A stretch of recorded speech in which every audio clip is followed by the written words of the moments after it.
Hello and welcome to another modelling video. This is Alan from the McConaughey at YouTube with another model video.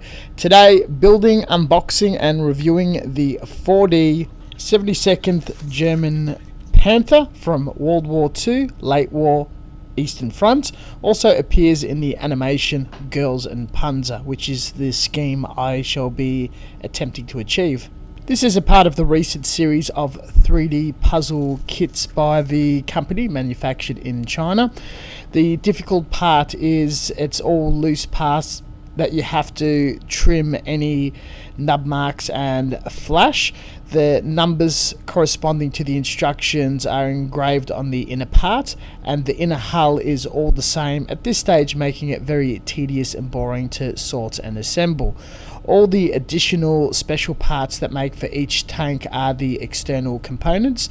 They scale and detail pretty accurately to other scale model subjects and the real specifications. The detail is closer to a wargaming epic scale. After sorting the parts, we've removed all the nubs and cleaned up the components, drilled out and detailed the gun, utilising super glue, though plastic cement also works, snap fitting all the components together, taking great care that we're doing it in the correct order. Some parts may slot in the same sections, though do not belong, mixing up the panel structures. Once the solid inner core is complete, we go straight to the outer detail. Is far more enjoyable and visually stimulating.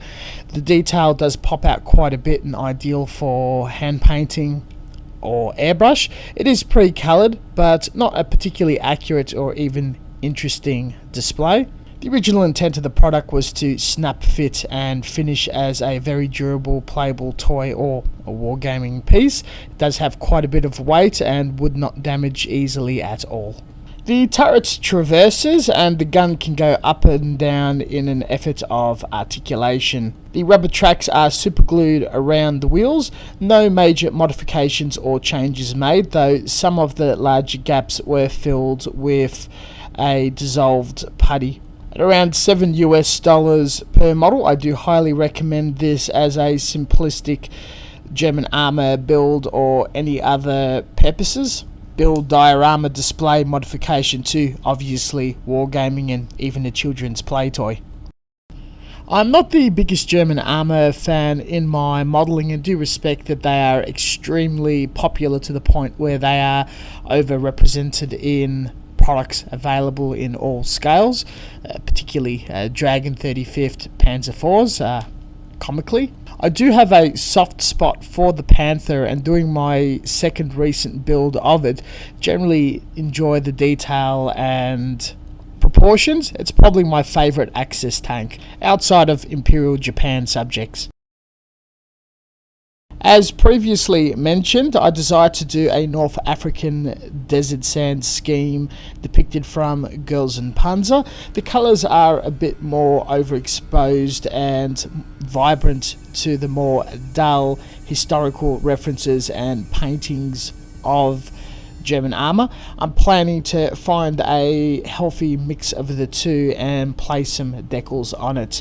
The first attempt was spraying automotive lacquer primer over the whole project to look for any faults or errors. There were a few sink marks underneath, but I don't think I'm going to bother fixing any of those. The top hull and turret visually sound and ready for a base coat. This time around I'm doing a pre-shade to get a thicker dark line around the edges, a lot like the anime line art, and utilising Mr. Hobby lacquers and an airbrush 0.5mm needle nozzle and a low PSI. It coloured in all the panels separately, pulling the airbrush back and dry brushing or lightly dusting on a coat to darken the lines, giving an overall heavy dark shade with a post shade that blends everything out and eliminates that really awkward black line in lighter areas. Built up a standard military sand color and a light yellow right on top of the highlights to bring it more in the animation realm. For its small scale, the rest of the detail will be hand painted with a burnt iron for the rubber tracks, touching up all the edges in between the wheels and suspension, then colouring in at a later date, setting it upright to dry. The wheel tyres and other small details were also hand painted with either acrylics or lacquers.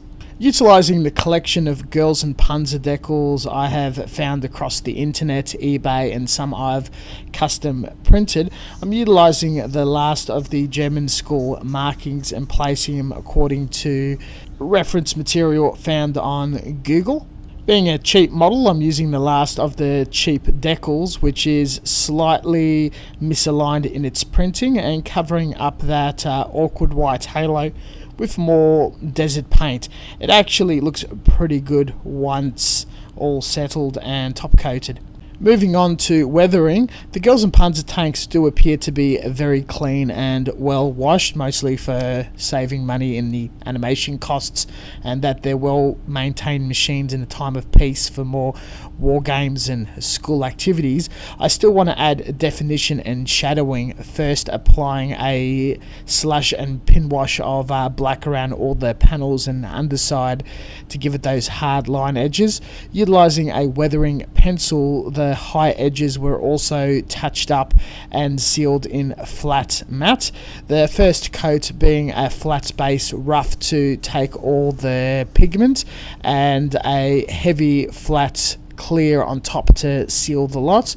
There's a touch of pigment as well as a wash of sand to give it more detail and definition, rather than a build-up of dirt, filth and sand being left out on the battlefield for a long time.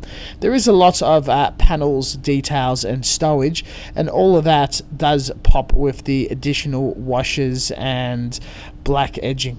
Mixing fine flat clear and flat base has netted me a very consistent and absolute flat, dead, matted flat surface. What I've also failed to mention, a bit of clear black was utilised at the tip of the gun around the wheel realms and other areas of the sloped armour for natural shadowing if light was cast high above the tank, which is an excellent method of cleaning up the gradient colour shading I did throughout the armour if anything looked slightly awkward or strange. Dark higher areas, light lower areas on the slant.